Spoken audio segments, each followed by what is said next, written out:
السلام عليكم ورحمة الله وبركاته. تعالوا النهاردة هنعمل مع بعض صوص شوكولاتة من غير شوكولاتة، من غير أي دهون، وسهل جدا وسريع، ما بياخدش أكتر من مفيش 3-4 دقايق معانا، وكلها حاجات متوفرة معانا في البيت.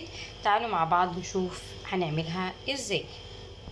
عشان اعمل صوص الشوكولاته هعمل بقى من غير شوكولاته خالص. ابتدي ان انا احط نص كوبايه من اللبن الحليب العادي، وهحط عليها كوبايه من سكر البودره، وابتدي اخلطهم مع بعض اول حاجه عشان يدوبوا مع بعض. وبعد كده هنزل بلبن بودره، وبعد كده هنزل بالكاكاو الخام.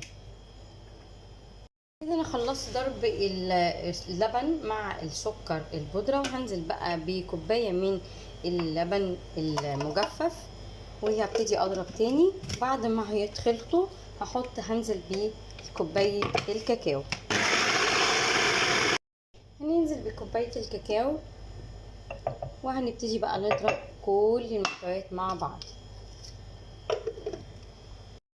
كده صوص الشوكولاته جاهز كده عندي، زي ما احنا شايفين لونه جميل جدا، وان شاء الله دلوقتي التقل بتاعه كمان هيعجبكم قوي. شايفين الدرجه بتاعته، هو لذيذ جدا، طعمه خطير، واحلى كمان من اي صوص شوكولاته، وهو ما فيهوش اي شوكولاته ولا اي دهون خالص.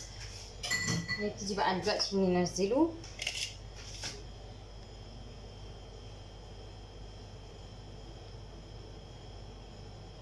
زي ما احنا شايفين كده.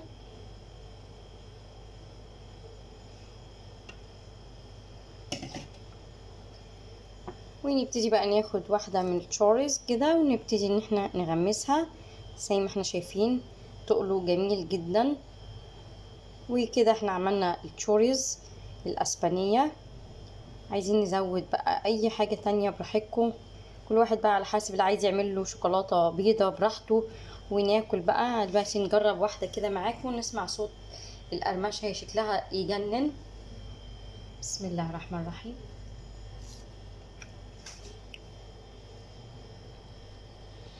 شايفين هشة من جوه ازاي، وطعمها خطير.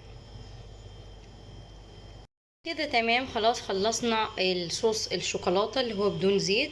كنتم مع السياحة والمطبخ مع بولا. هي شكلها شبه كأنه كوباية قهوة، لا هي صوص شوكولاتة. اللي هيجربه هتعجبه جدا. والسلام عليكم ورحمة الله وبركاته، واشوفكم كمان في فيديوهات اخرى بإذن الله. واتمنى بقى تعملوا لايك وشير وسبسكرايب للقناة. والسلام عليكم ورحمة الله وبركاته.